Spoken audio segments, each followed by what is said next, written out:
Bonjour à tous et bienvenue. Petit billet d'humeur.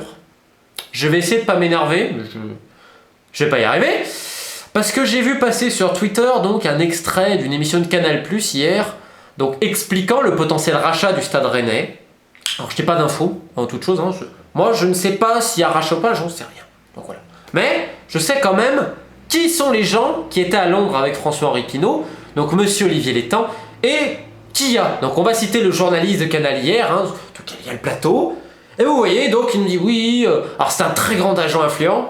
Bah déjà non, il n'a pas de licence d'agent et il utilise un prête-nom, un autre Iranien donc, qui, enfin voilà, peut-être ils ont un lien de famille d'ailleurs, certains disent que c'est son cousin, j'en sais rien, mais en tout cas il a un prête-nom, parce qu'il n'a pas la licence d'agent. D'accord, ça c'est la première chose, première erreur.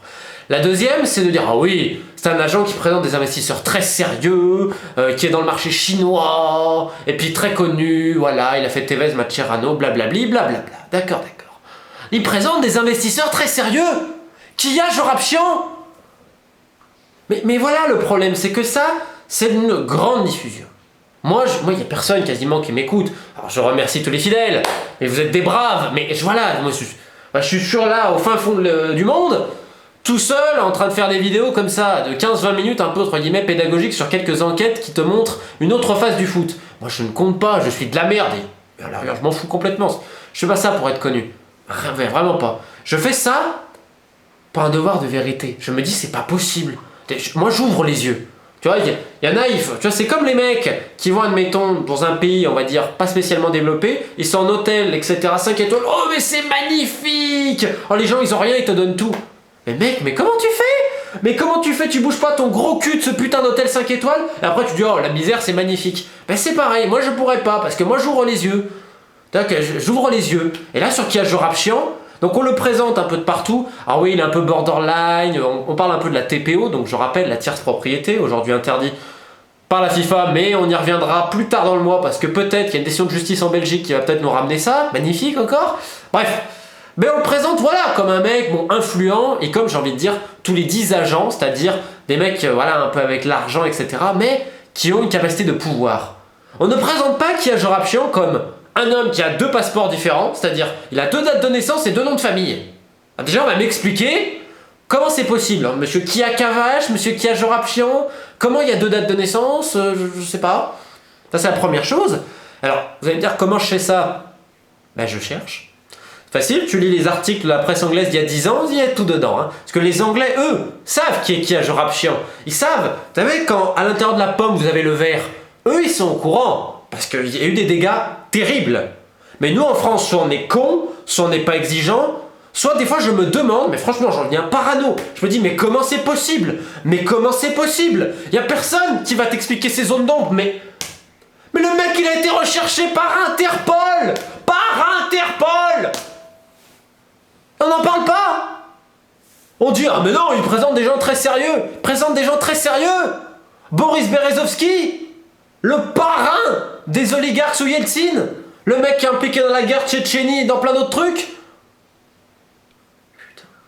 L'homme le plus riche de Géorgie aussi, dont j'ai paumé le nom. J'ai fait une vidéo sur le sujet, sur les cas Tevez, Mascherano, qui ont appartenu, il est vrai à un moment donné à Jorapchian, mais ils appartenaient dans le même temps, à travers plein de sociétés écrans, à ces 2 personnes que je vous ai citées, qui sont aujourd'hui mortes. Officiellement, il y en a un qui s'est suicidé dans sa baignoire, et l'autre c'est une crise cardiaque. Bon, il y a toujours eu des doutes.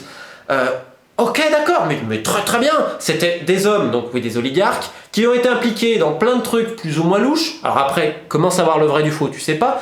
Mais Boris Berezovski, il y a même des livres et des films qui ont été faits sur lui. On le surnommait le parrain. C'est ça, des mecs très sérieux? Alors après, pour tous, parce qu'ils ont caché la vérité pendant des années. Et le Guardian, sur une enquête de 2011, je crois, a dit voilà avec des documents etc, ils ont montré toutes les sociétés écrans à qui ça appartenait, et à la fin de sa vie Boris Berezovski, bon il balançait tout en même temps, à la fin il était en open bar. Je rappelle qu'il vivait sous résidence surveillée à Londres parce qu'il était recherché par la Russie notamment pour ses positions anti-Poutine, mais pas que, après il était recherché par son ancien associé Abramovich avec qui il a fini en procès, mais tout va bien.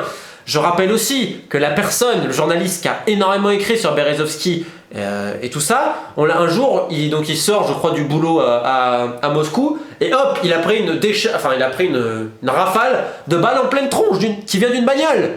Mais encore une fois, alors, Tu peux dire une fois c'est une coïncidence. Quand il y en a autant, tu peux pas dire que c'est une coïncidence. Et, alors là, avant tous ceux qui disent oui mais t'exagères, c'est quoi le lien avec Jorapchian?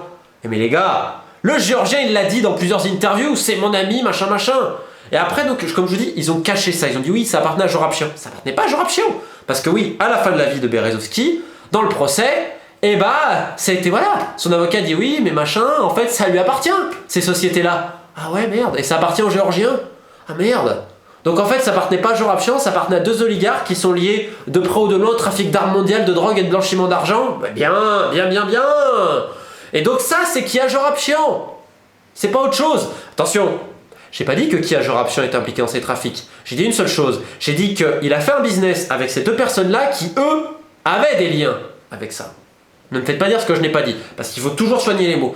Mais encore une fois, si on présente les éléments comme ça, c'est différent de dire « Ah oui, il présente des gens très sérieux ». Et maintenant, oui, il a plein pouvoir en Chine, il n'y a pas de problème. Mais il va plumer les clubs, parce qu'il se met avec son bon vieux compère, son associé, Pini Zahavi. Et ils avaient fait ça notamment, je crois, pour Alex Teixeira, qui était au Shakhtar.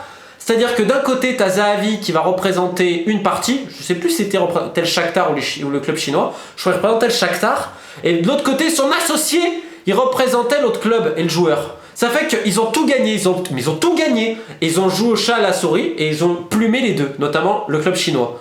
C'est ça qu'on veut, mais c'est très très bien. Et donc Olivier Létang, je vais rappeler encore une fois, Olivier Létang, qui était directeur sportif intérimaire du Paris Saint-Germain. Je vais pas rappeler son CV parce qu'en fait son CV est nul, même s'il vous dira qu'il a étudié dans des grandes universités. Je dirais juste qu'au club de Paris, beaucoup le nommaient le Rocancourt du football. Mais tout va bien, c'est le mec quand même qui a... Mais alors, il a pas essayé de flinguer Kluivert, c'est pire que ça. Parce que Kluivert est arrivé, donc, entre guillemets, directeur du foot, l'étang l'a mal pris. Le mec a appelé Monaco, le principal concurrent du PSG, pour proposer ses services. Il a appelé Arsenal, et il se retrouve à travailler dans la boîte de Kia Jorapchian Sports Invest UK. Le mec est directeur sportif du PSG, il passe là-dessus, et ça...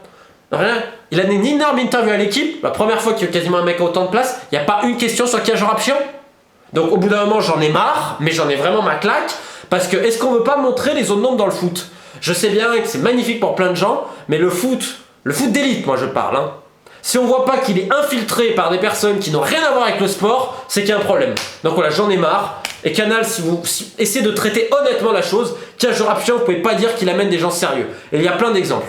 Je mets en lien dans la description la grande vidéo que j'ai faite sur les KTVS Mascherano avec toutes les sources, parce que trop c'est trop, voilà.